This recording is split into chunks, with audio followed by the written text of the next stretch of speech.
दिल्ली में बड़ी बैठक और उसके बाद ताबड़तोड़ एक्शन। आखिर कांग्रेस पार्टी के अंदर वो कौन स्लीपर सेल थे जो थे तो कांग्रेस पार्टी के अंदर लेकिन काम कांग्रेस पार्टी के खिलाफ कर रहे थे। दोस्तों, बिहार के चुनावी नतीजों पर तमाम तरह के आरोप प्रत्यारोप के इतर एक बात तो साफ है कि कांग्रेस, जिसने सीट शेयरिंग को लेकर आरजेडी से आखिरी वक्त तक खूब लगातार बार्गेनिंग की और उसकी सीट शेयरिंग को लेकर खूब सारी बातें हो रही थी, वो न केवल अपना परफॉर्मेंस दोहरा पाने में, ठीक होना तो बहुत दूर की बात है, दोहरा पाने में नाकामयाब रही, बल्कि उसने ये भी साबित किया कि उसका संगठन बिहार में कितना कमजोर है। लेकिन इस बीच एक बड़ी जानकारी निकल कर आई है दोस्तों। ये जानकारी कांग्रेस खेमे के अंदर से निकल कर आई है कि पार्टी ने उन 43 लोगों को, 43 लोगों को आइडेंटिफाई किया है, उनको बकायदा चिन्हित कर लिया है, जो थे तो कांग्रेस पार्टी के अंदर लेकिन काम पार्टी को कमजोर करने और हराने के लिए कर रहे थे। दोस्तों, कल मैंने आपको एक खबर दिखाई थी, कांग्रेस पार्टी के 12 राज्यों के अलग अलग लेवल के नेताओं को यहां बुलाया गया था। ये वो 12 राज्य हैं जहां पर एसआईआर अभी हो रहा है और यहां पर अलग अलग लेवल का मंथन हुआ और उस मंथन के बाद तुरंत एक बड़े एक्शन की खबर आ गई। दोस्तों, बिहार चुनाव में बहुत ही शर्मनाक प्रदर्शन करने के बाद कांग्रेस ने अपने 43 नेताओं को कारण बताओ नोटिस थमाते हुए कह दिया है, जवाब दीजिए नहीं तो पार्टी से बाहर जाने के लिए तैयार रहिए। जो बड़ी खबर निकल कर आई है उसके मुताबिक 43 नेताओं को शो कॉज नोटिस जारी किया गया है। इसमें पूर्व मंत्री, पूर्व विधायक और दूसरे वरिष्ठ नेता शामिल हैं। 21 नवंबर को दोपहर 12 बजे तक सबको अपना लिखित स्पष्टीकरण समिति के सामने रखना होगा। अगर निर्धारित समय सीमा के भीतर स्पष्टीकरण नहीं मिला तो 6 साल तक इन लोगों को पार्टी की प्राथमिक सदस्यता से निष्कासन झेलना पड़ सकता है। तो हर लेवल के यहाँ पर जो 43 लोग जिनको नोटिस थमाया गया है पार्टी द्वारा, इसमें हर लेवल के लोग हैं, पूर्व मंत्री, विधायक और संगठन के बड़े लोग। उनमें से कुछ लोगों के नाम भी सामने आए हैं, मैं आपको बताती हूँ।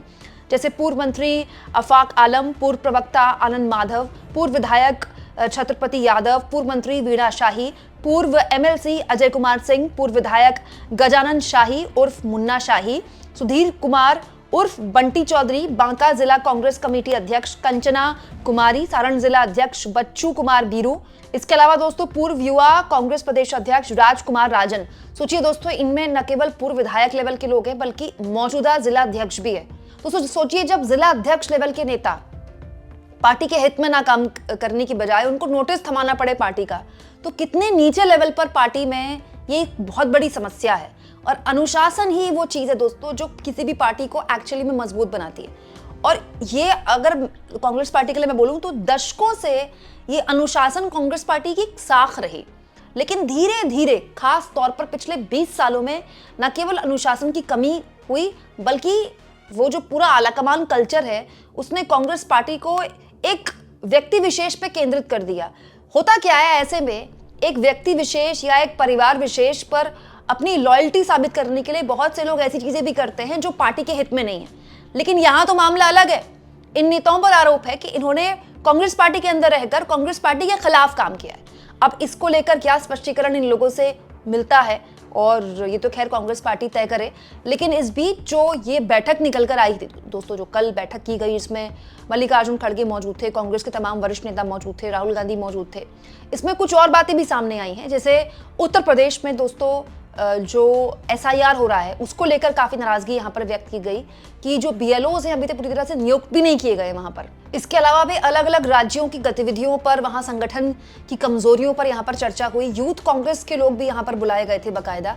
यहाँ पर मैं आपको बता दूं दोस्तों, कांग्रेस के लिए शुरुआत से ही कहा जा रहा था कि कांग्रेस का कोई संगठन नहीं है बिहार में, और आज से नहीं है। कांग्रेस ने लंबे टाइम से, मतलब कांग्रेस ने जब यहाँ से अपनी सत्ता गंवाई तब से वो कभी वापसी नहीं कर पाई। और दिक्कत यह है कांग्रेस के साथ कि अब वो अपने सहयोगियों के भरोसे है। अगर वो अपने सहयोगियों को डंप करके अकेले चुनाव लड़ती है तो उस पर आरोप लगाए जाते हैं कि देखिए आप बीजेपी को हराने के लिए एकता नहीं दिखा रहे, और अगर वो एक होकर चुनाव लड़ती है तो उसका कभी संगठन खड़ा नहीं हो पाता।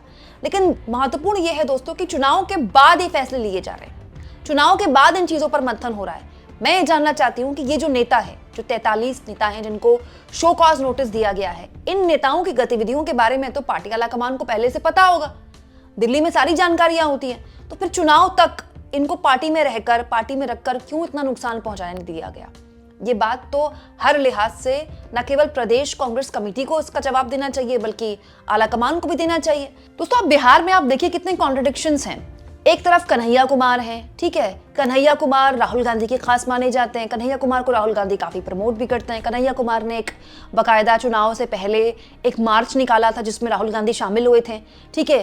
कांग्रेस पार्टी चाहती है, राहुल गांधी कम से कम चाहते हैं कि उनको प्रमोट किया जाए, लेकिन जो स्थानीय संगठन है कांग्रेस पार्टी का वो कन्हैया कुमार को कुछ खास पसंद नहीं करता। राहुल गांधी ने चाहा था इसलिए वो दिल्ली से चुनाव भी लड़े थे, लेकिन कन्हैया कुमार खुद चाहते हैं कि वो बिहार में राजनीति करें। कन्हैया कुमार को लेकर लालू प्रसाद यादव, तेजस्वी यादव बहुत ज़्यादा उत्साहित नहीं रहते। वो चाहते हैं कि वो इतना बिहार में इतनी बढ़ चढ़ कर राजनीति ना करें। वहीं दूसरी ओर आप पप्पू यादव को देख लीजिए। पप्पू यादव ऐसे निर्दलीय सांसद है पूर्णिया के, लेकिन पप्पू यादव के लिए कहा गया जाता है कि भाई पूर्णिया के इलाके में उनकी बड़ी धाक है। पप्पू यादव को जिम्मेदारी दी गई थी पूर्णिया के पूरे हिस्से में वो न केवल प्रचार करे बल्कि इस बात का ध्यान रखें कि कांग्रेस पार्टी अच्छा परफॉर्म करे।